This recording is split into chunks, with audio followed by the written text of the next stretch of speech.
नमस्कार मित्रों, मैं आप सबका अपना मित्र सन ऑफ हिंदुस्तान। उम्मीद हुआ कि मित्रों आप लोग अच्छे होंगे। मित्र, अभी जो एक बहुत बड़ी न्यूज़ चल रही है, सोशल मीडिया पर बहुत सारे यूट्यूबर चला रहे हैं कि माननीय मेरे बड़े भाई पवन सिंह जी तो पार्टी बना ही रहे हैं। बात तो सही है कि वो अपने नए पार्टी बना रहे हैं, जो पार्टी 2025 में विधानसभा चुनाव लड़ेगी।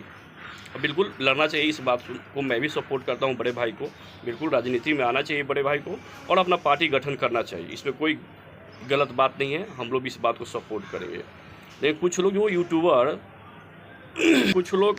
हैं जो सोशल मीडिया पर जो ये चला रहे हैं कि मनीष कश्यप बीजेपी छोड़ रहे हैं, अब पवन सिंह के पार्टी ज्वाइन करेंगे, पवन सिंह के पार्टी में आएंगे तो सीएम बन जाएंगे, चीफ मिनिस्टर हो जाएंगे, मुख्यमंत्री हो जाएंगे, कह दो गवर्नरों हो जाएंगे।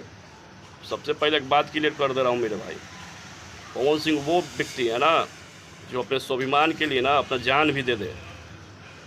और वैसे व्यक्ति को ना, मनीष कश्यप जैसे व्यक्ति जो पूरी दुनिया जानती है, पूरे बिहार जान रही है कि उसने क्या किया और क्या नहीं किया, वैसे व्यक्ति को तो खास करके वो अपने पार्टी में जगह नहीं देने वाले हैं।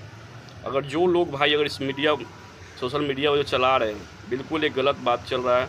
मनीष कश्यप को बिल्कुल पवन सिंह अपने पार्टी में जगह नहीं देंगे, इसलिए बिल्कुल इस सब बात पर ध्यान न दें। मनीष कश्यप कि मुबारक हो यार, वो जहाँ है अच्छे जगह पे है। ऐसा थोड़ी है कि बीजेपी देशद्रोही पार्टी है, बिल्कुल बीजेपी अच्छी पार्टी है यार, वहाँ है मेरा भाई, अच्छा रहे।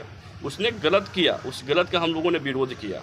मनीष कश्यप का पर्सनली हम लोग को विरोध नहीं किया, उसके विचारों को विरोध किया जो उसने कृत्य किया। जब उसने चुनाव लड़ने का जब निर्दलीय ताल ठोका तो वहाँ के माँ बहनों ने, पूरे बिहार के लोगों ने उसको सपोर्ट किया और चंदा दिया, और उस व्यक्ति ने चुनाव न लड़ा और उन्होंने जाकर बीजेपी ज्वाइन कर लिया। इस बात को मैंने और हम सारे जैसे भाई जो भी हैं जो विरोध किए, ना कि बीजेपी हम लोग विरोधी हैं। हम लोग बीजेपी विरोधी नहीं हैं। वो व्यक्ति हार जाता या जीत जाता उसके बाद चले जाता, हम लोग यही डिमांड था। लेकिन खैर वो चला गया, अब वो बात ख़त्म हो गई। उसका जो विरोध होगा वो तो हो ही रहा है, और अच्छा कार्य करेगा उसका भी हम लोग अप्रिशिएट करेंगे, और बुरा काम होगा तो उसका भी डिनाई करेंगे। लेकिन इसका मतलब ये नहीं भाई कि उस सरल गलल के पवन सिंह अपना पार्टी में दिया आएगा। पवन सिंह शेर है, जो काराकाट में जो लोग कुछ लोग कह रहे हैं वोट काट लिया, वो व्यक्ति चुनाव जीता हुआ व्यक्ति है। 2,70,000 वोट लाना निर्दलीय है, कोई आम बात थोड़ी है। तुम भी ला लोगे, हम भी ला लेंगे, नहीं ला सकते हो ना। तो भाई वो पावर स्टार है, भोजपुरी का है धरोहर, उसने लाया है। और मैं रिक्वेस्ट करूँगा बड़े भाई, बिल्कुल वो जहाँ है वहीं रहे। जय हिंद मित्रों।